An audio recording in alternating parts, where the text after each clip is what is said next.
because we are tired of business as usual, and we are tired of an alderman that disrespects us and plays a politics of divide.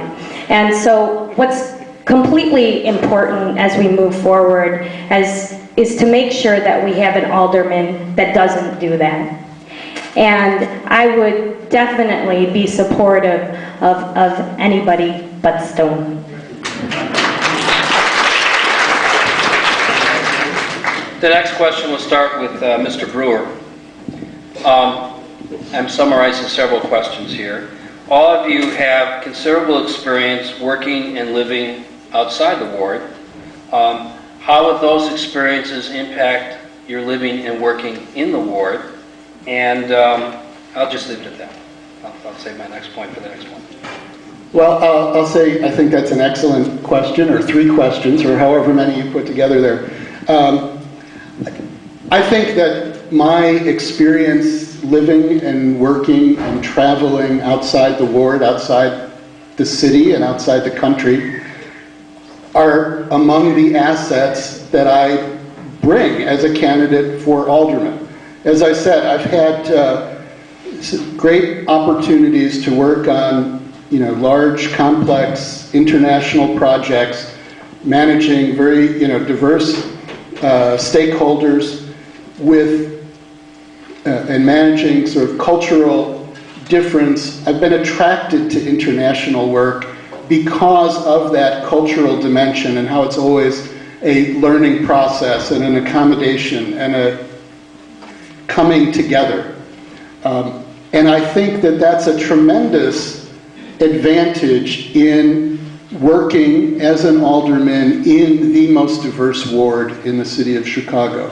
To have, through my professional experience, that in planning, in long-range planning, to have exactly that kind of experience when that is the job that we need to do here today in the 50th ward. So I'm very grateful for the many opportunities I've had to do a lot of interesting work over the last 20 years, and I really very much look forward to the opportunity of putting that experience to work here in my neighborhood, in a place that I'm part of and I care about as alderman. Mr. Hart.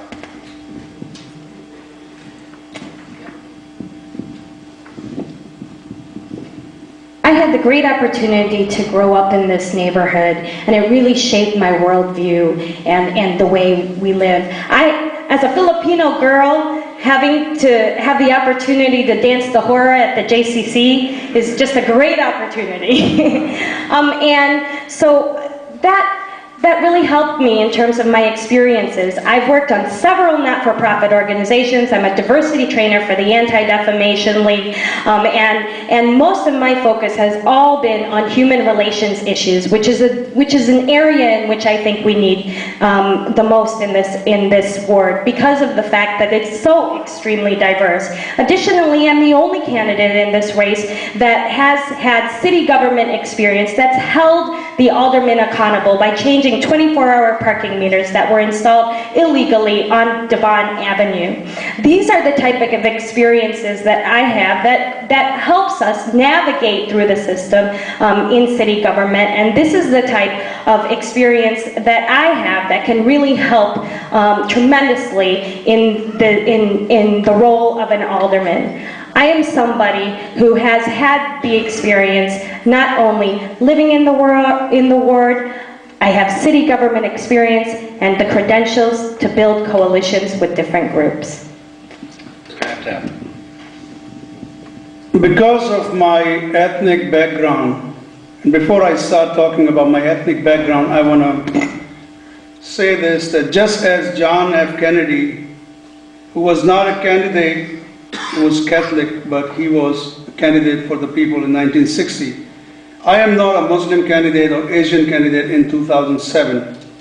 There are people who have been appealing to ethnicity. I want the voters to know that I am not bragging about my ethnicity. But the fact is, because this question came up, I've been here 22 years in this city, Chicago.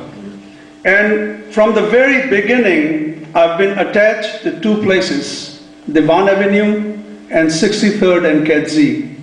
Because 63rd and Kedzee is an Arab neighborhood, there are all Arab stores. On Devon Avenue, there are all Indian and Pakistani and Afghan stores. So even though I was not living in the ward when I came here, I was always attached and I always knew people in that neighborhood. Then I started I finished my education. I did my master's in computer science. I worked in a couple of big organizations and I opened my own business. Being a service provider to Fortune 500 companies, what I learned is the most important thing for a leader is to take care of the need of the people. And my other experience of working in the civic organizations and civil rights organization gave me opportunity to fulfill this need again. I've been working in organizations that did the fundraisings for Hurricane Katrina in the 50th Ward, other devastating natural disasters and all those things. So I've been involved with all the organizations in 50th Ward. Thank you. Thank you. There are a number of questions regarding this school in this building.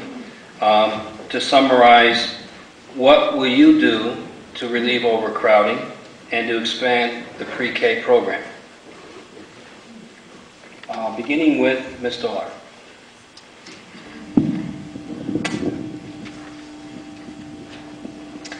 First and foremost, to alleviate overcrowding, the key thing is to make sure that we keep pushing CPS to get that school built. When I talked to CPS, they said it was going to be built within 2 to 3 years.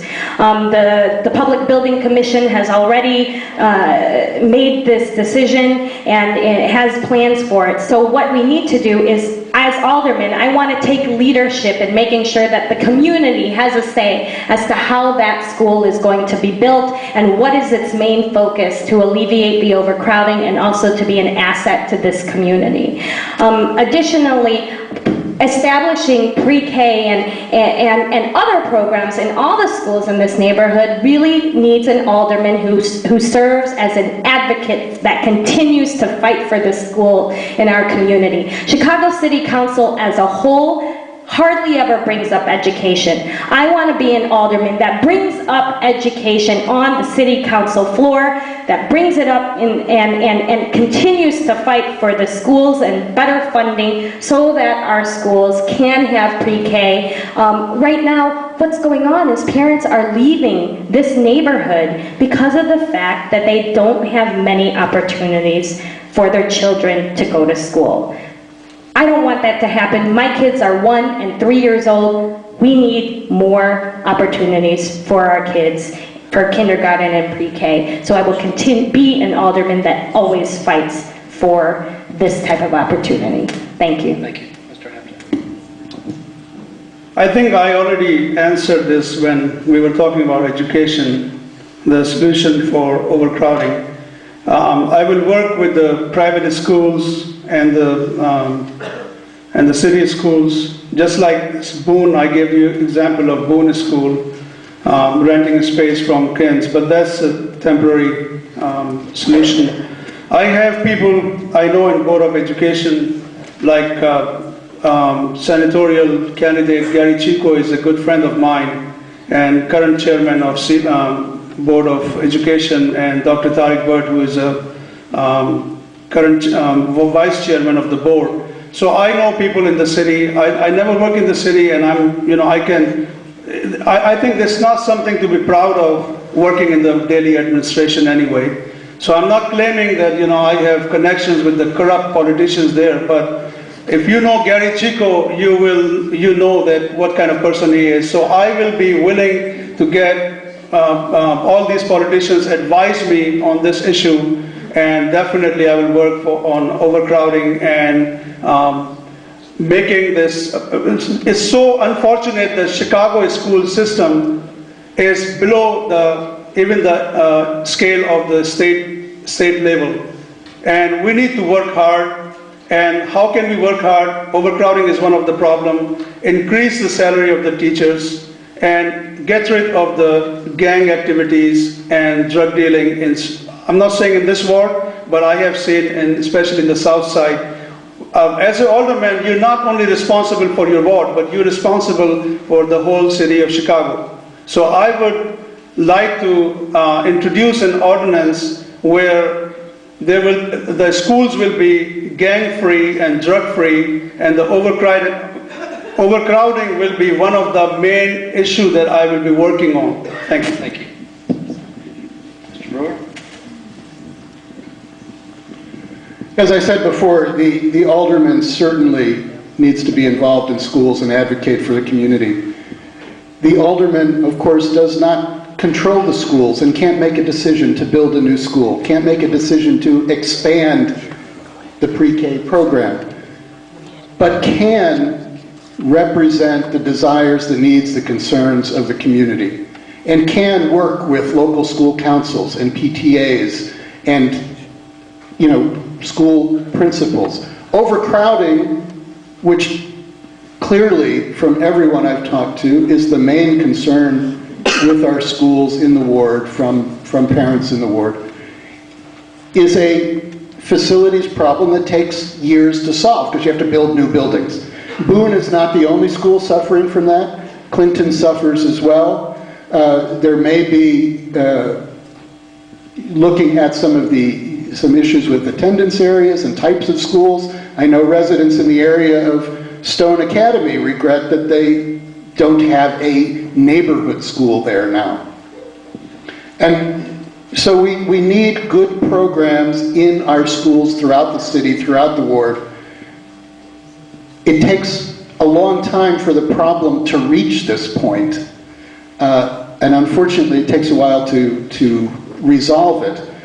But the alderman really does need to play an active role in working with the community and the schools to address these issues before they get to the point that they are today, and to be responsible with how we manage those decisions, whether public schools are sold or rented or closed. The alderman can really exert an influence in representing you and your concerns in that. Thank you. Back to development. Last year, the Toohey Western Tax Increment Financing District was passed. If you become alderman, how will you communicate what TIFs mean to ward residents? What specific actions will you take to ensure that tax dollars are allocated appropriately? Will you publish and develop a multi-year project list and expenditure budget that the constituents of the 50th Ward can monitor and hold you accountable for? Beginning with Mr. Aftab.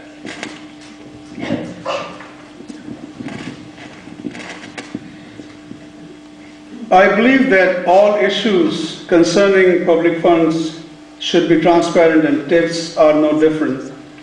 I would bring all expenditure requests before the TIF board and would seek their consent for any expenditure made by the TIF. My campaign has always been about empowering and including the residents of the 50th Ward into the decision-making process of the government, so I would absolutely support the decision of the advisory board. I would like to see more capital improvement in the Toohey and Western corridor and the improvement in city services and a streetscape project to beautify the area to attract not only more businesses but also more residential development, not in the single family unit area though. In general, I oppose the concept of TIFs and would not support the creation of any new TIF or the extension of existing TIF once they expire, because I believe that TIFs are stealing money from our schools, our parks, our police department and the fire department.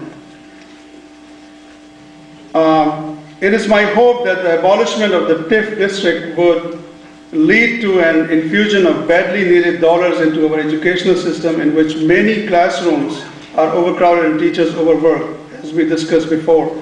I do not believe that a truly great city such as Chicago can continue to shortchange the public school systems. Mr. Brewer. TIFs have their place when used as intended to revitalize blighted or endangered neighborhoods. But TIFs in Chicago have been overused and abused and often become little more than aldermanic slush funds.